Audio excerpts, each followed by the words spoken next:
Relations, Indian Institute of Management, Bangalore. He is an author of Unmet Needs of Entrepreneurship, Why Entrepreneurs Do What They Do, published by Rupa Publishers in 2018. He pioneered and built India's first web-based apartment complex management solutions in India in 2008. He has also developed many other web-based solutions.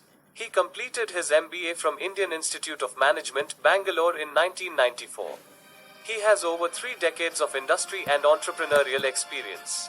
Now he is going to share his views and his journey.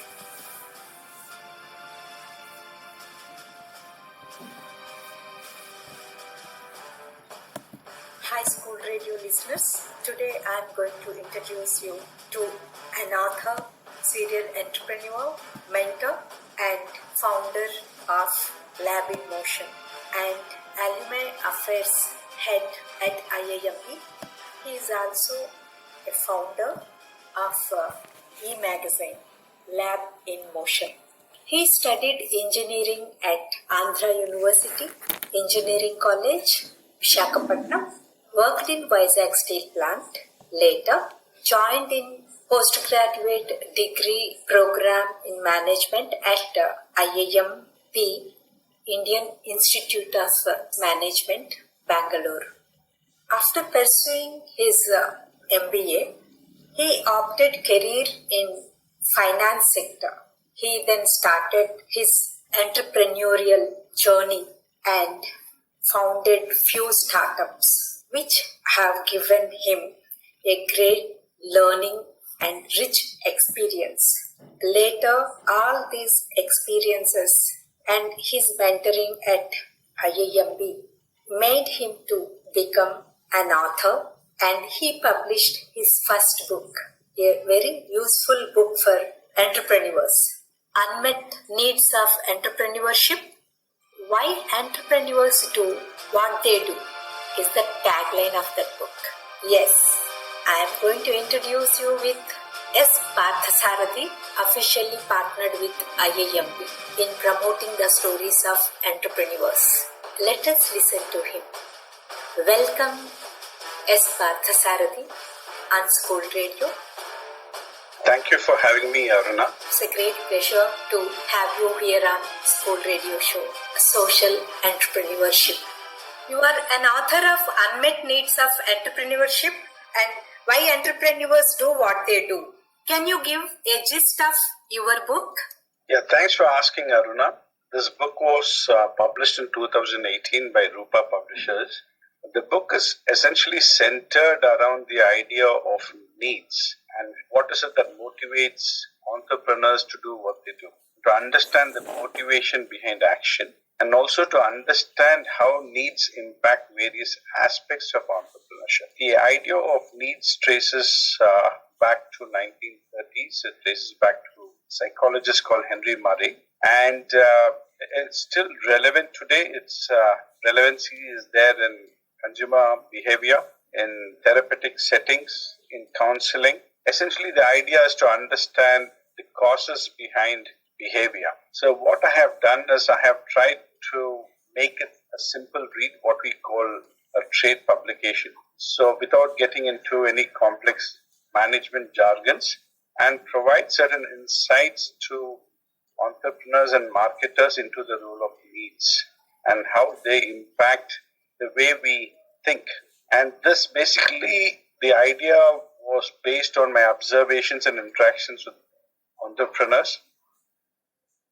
When you ask them about what motivated them to get into entrepreneurship, you get a set of responses. And then you flip the coin and ask them what stops people from getting into entrepreneurship, you get another set of responses.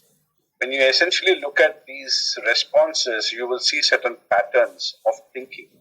And that thinking is also based on what are the unmet needs that motivate people to get into something like entrepreneurship. So to cut the story short, the book is centered around the idea of needs and how it impacts various aspects of entrepreneurship.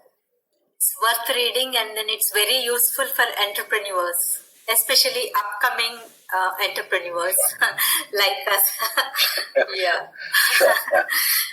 Yeah. Apart from that, you did lots of research in this aspect to capture the Yes. needs of the entrepreneurs. You might have done lots of research.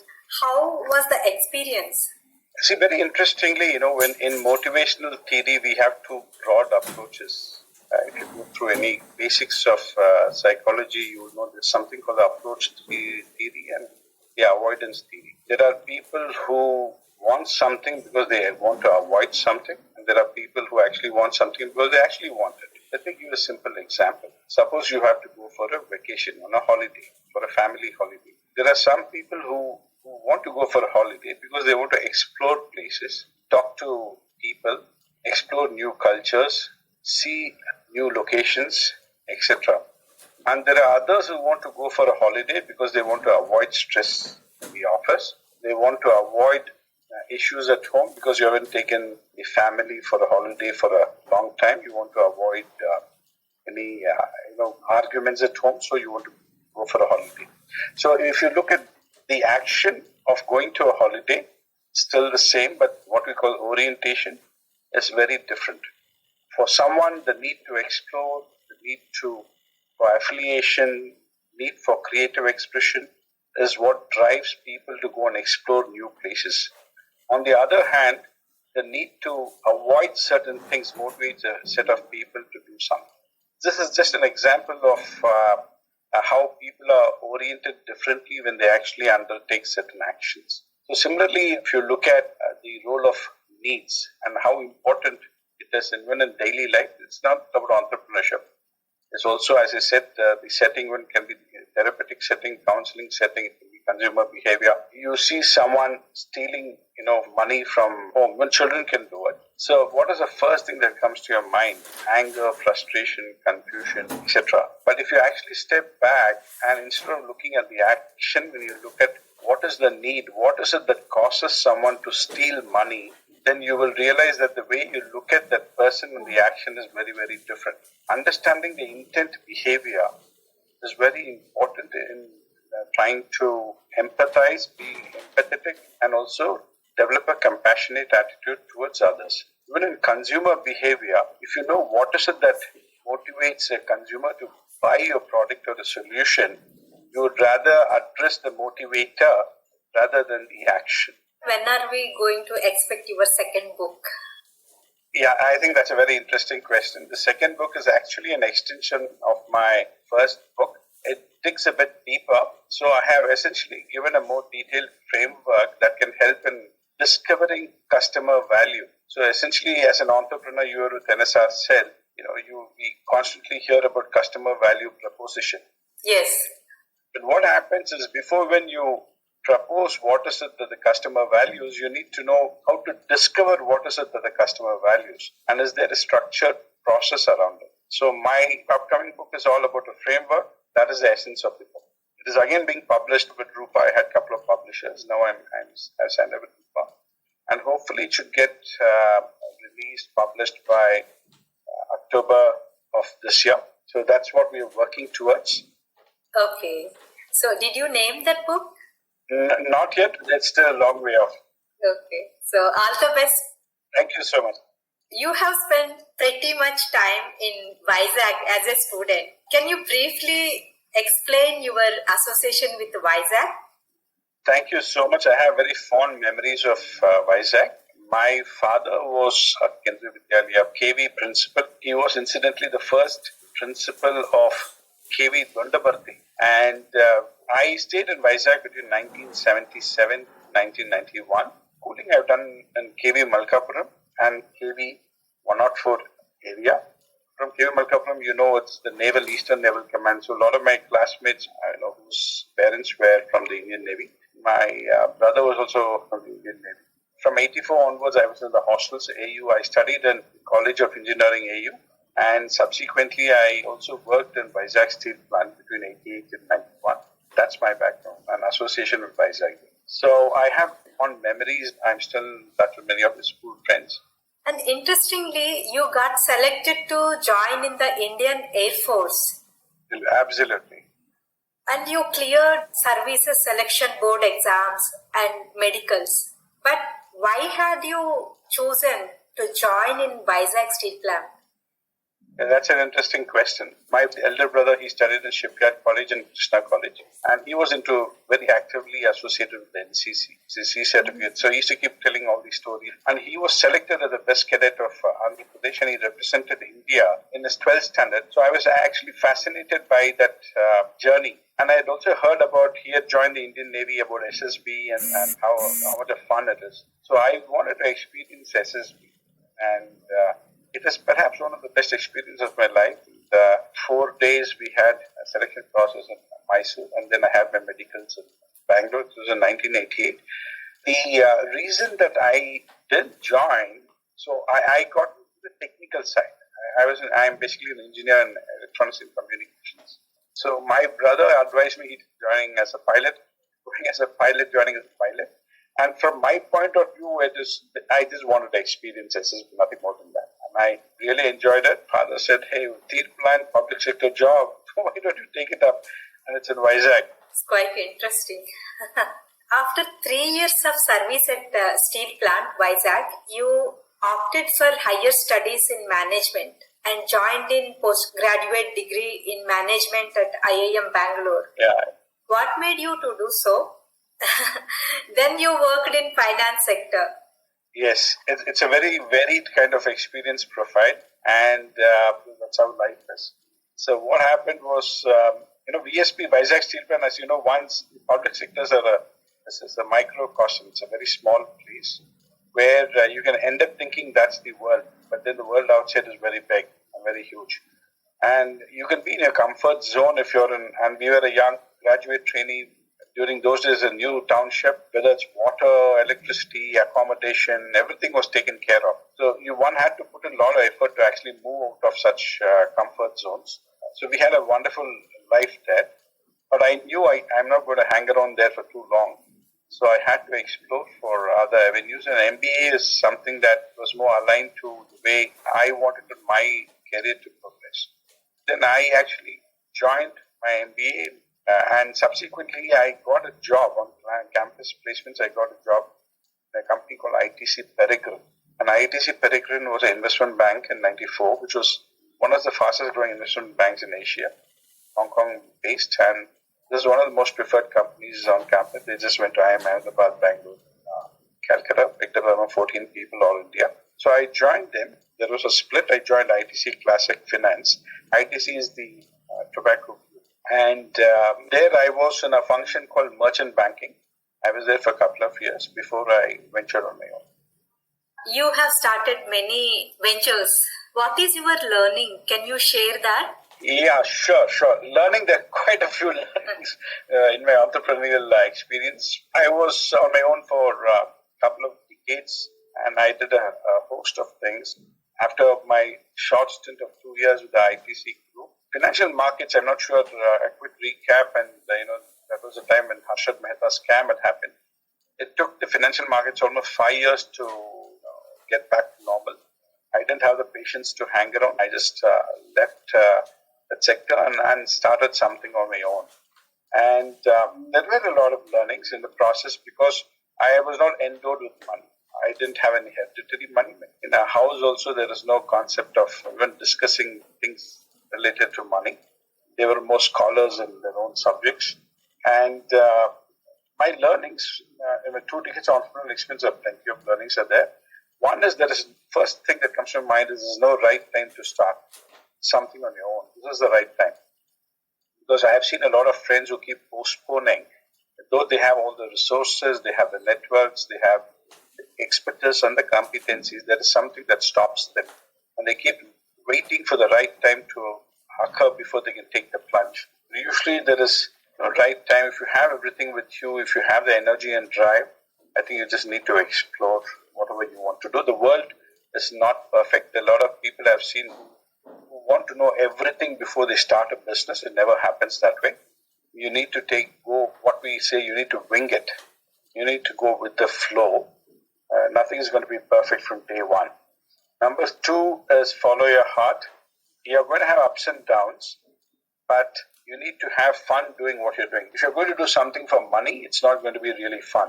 You need to enjoy the whole process, to enjoy doing what you're doing. You need to enjoy making a difference in your own small way. And that's the thing that's going to keep you driving. Know how to have fun while you're on your own. The fun element is very important. Number 3 is what we call, this is a theory called theory of effectuation. There's something called affordable loss. You need to know where you need to exit the business if it's not doing well. So if you have in your mind you need to spend X rupees, and if things are not happening even after spending X rupees, you need to say, okay, let me get back to work. And these days, when the industry and the marketplace, they will take you back. It's not so hard to get a job. During our days, it was not that easy. But having said that, you need to have this Lakshman Rekha, where you need to be able to take a call when to exit if things are not working out. And fourthly, another important thing, especially if you're going on your own and if you don't have a backing in terms of finances, etc., you need definitely the support of your family. Family would mean your spouse, your parents, at least the emotional support. Material support they may not be able to provide, but emotional support, because it's going to be ups and downs, you need to have someone who's able to just be there. And the supporting family is very, very important. Well, and you need to be grounded. I've seen people who, from the corporate sector, once you're on your own, no one really cares. So you need to establish your credentials, your identity, and it's a long road. It doesn't happen immediately. So you need to be cognizant of the fact that when you're on your own, you need to be careful about your finances, how you spend money. When you're in the corporate sector, you can fly business class, you can go and stay in posh hotels, but when you're on your own, you need to be very careful because it's your money. I'm sure there's so many other learnings. What I have also seen is if you have a great idea, and you'll always have people who are willing to back a very interesting idea. So networking is very important in business. So I would say one of the learnings is networking. You need to be constantly be networked with various stakeholders in the industry and with peer groups. These are some of the things that I have learned. Your learnings are really made my day. And then, yes, one should know the experiences of people. Yeah. Recently, you have started Lab in Motion. What is the purpose and goal behind starting this initiative? It's a wonderful initiative. Thanks for asking. I think right now my role, I'm Bangalore. I head the alumni relations. But I started this initiative, Lab in Motion, a couple of months back. Again, this is linked to entrepreneurship. It's an online news magazine that is focused on entrepreneurship. What I have noticed, especially when it comes to startup ventures that are in different stages of growth, one of the things that is kind of hard is how do you enhance your visibility amongst your customers? How do you build your brand? How do you get acknowledged and accepted by peers, by customers? And these are things that are constantly, it's a challenge for a startup. Visibility is what we refer to as discoverability. How do you become more discoverable at an affordable cost? So that is where what we do in Lab in Motion, it's called labinmotion.com. We essentially carry stories of ventures, interesting stories of ventures in different stages of growth. We also provide information where people can learn something through frameworks, through research, etc., on various aspects of entrepreneurship and models. We also provide opportunities for people who have certain insights on various aspects of entrepreneurship to share some of their thoughts, and we'll publish it there. So you can also, it enables you to build your personal brand and also the brand for the venture. And we also would like to provide value-added services, maybe at some point in time, to the startup ecosystem and also to the entrepreneurial ecosystem. And deep in my heart, I'd like to see if I can give a voice to grassroots innovation in India, because India is an amazing country. People are so talented and in different walks of life. If we can provide them a voice so that they are discoverable, that would be fantastic. And that's the goal, purpose at some point in time. I hope we'll be able to do that. These are some of the high-level ideas that I had when I started Lab in Motion. So right now, we are focusing on providing really good quality content from across the world. So we carry a lot of stories from across the world, whether it's Africa, Europe, and how can you learn from the experiences of others, frameworks, insights, research, So these are some of our focus areas right now.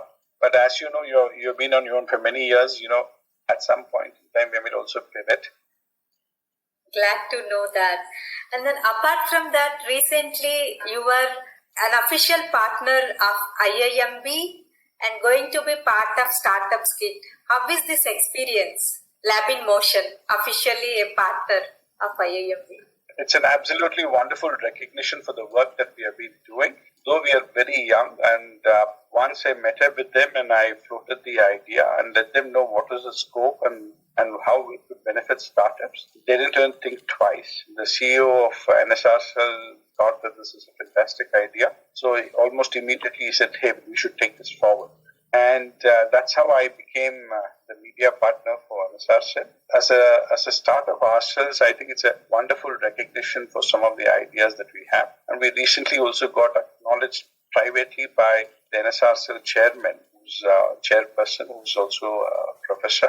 He just visited our website quite late, maybe a week back, and he sent me a personal message saying that he really liked the quality of content. So, and we keep getting these messages from various stakeholders. It just validates our thinking that good content is nothing like good content, and we are constantly seeing how we can ensure that our content is really good. Incidentally, another thing that has happened is I am Udaipur, as of this couple of days back. The student cell, they have formally onboarded Lab in Motion as a partner for them. They have an event called Praram that happens in March. It's an event that is centered around entrepreneurship. So we have officially been onboarded as the media partner for the event. And we are also looking at how other institutional incubators, we can partner with them and see how we can collectively do something for the startup ecosystem. That's awesome. Yes, wonderful news.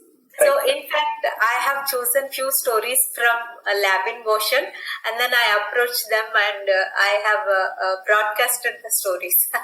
Thank you very much for that. Very nice. Most welcome, most welcome. Please let me know which are the stories. We'd love to carry them again on Lab in Motion. Yeah. Okay. What are your hobbies and interests? Hobbies and interests, I need to think about it. But yes, I had a childhood interest in astronomy and then in amateur astronomy.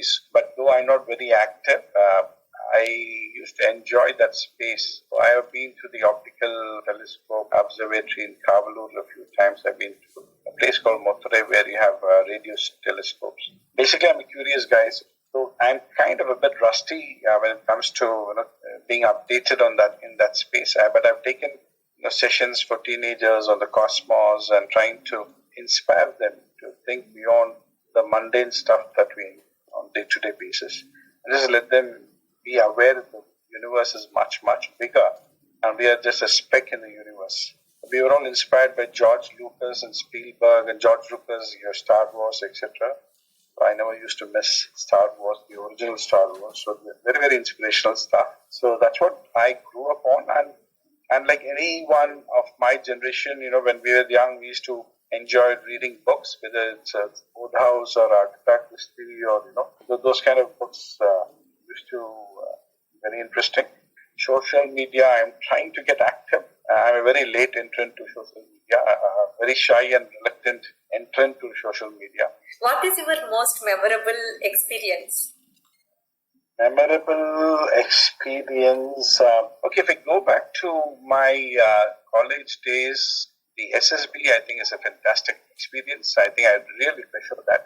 For 4 days, they test you on physical, mental toughness, group activities, debating skills, thematic perception test. So you have a host of tools that they use. That, I think, is perhaps one of the most memorable things. Obviously, number 2 is getting into just a B school. The IIM Bangalore was another memorable time. Writing your first book in print and smelling your book, getting some compliments. Yeah. I think that again has been a very nice experience. Another one thing I should mention is, when I started in 2008, I developed India's first, software solution to manage apartment complexes. So it was a homegrown one. I just developed something which it didn't exist in India.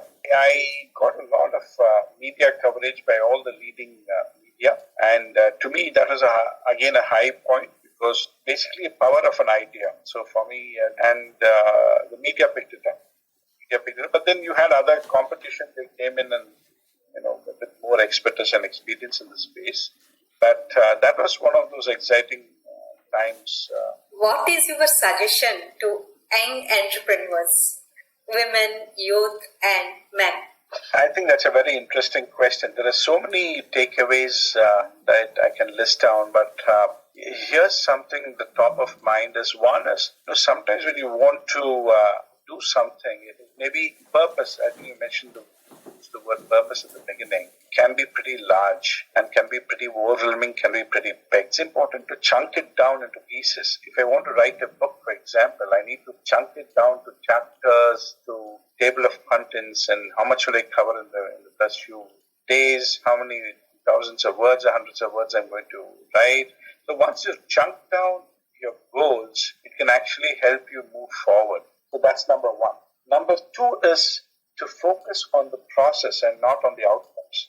This might be counterintuitive, but I would say that, that really can be pretty helpful. It's also linked to the first point that I made. When you keep looking at outcomes, the outcomes again can be very misleading at times, and sometimes it can be overwhelming. And you can be so fixated on the outcomes, you might not be fixated on the process. And you need to enjoy the process. Earlier I mentioned that having fun is very, very important. So focusing on the process and not the outcome is, I think, another takeaway. And another way to put it is, you can dream big, but you start small. Dream big, start small, break down your goals. Another important thing, needless to mention, is integrity. Whatever you do in life, whether it's in academics, whether sports or entrepreneurship or workplace, to be someone who is true and authentic and to do something with integrity. And that's extremely, very, very important. You will also earn the respect of people. At the end of the day, people don't remember you for what you do. They remember you for how you make them feel. So it's very important to also not forget that emotions really matter. And how is it that you relate to other people? When your career is progressing, you just need to be nice to everyone around you. And that's a very, very important trait.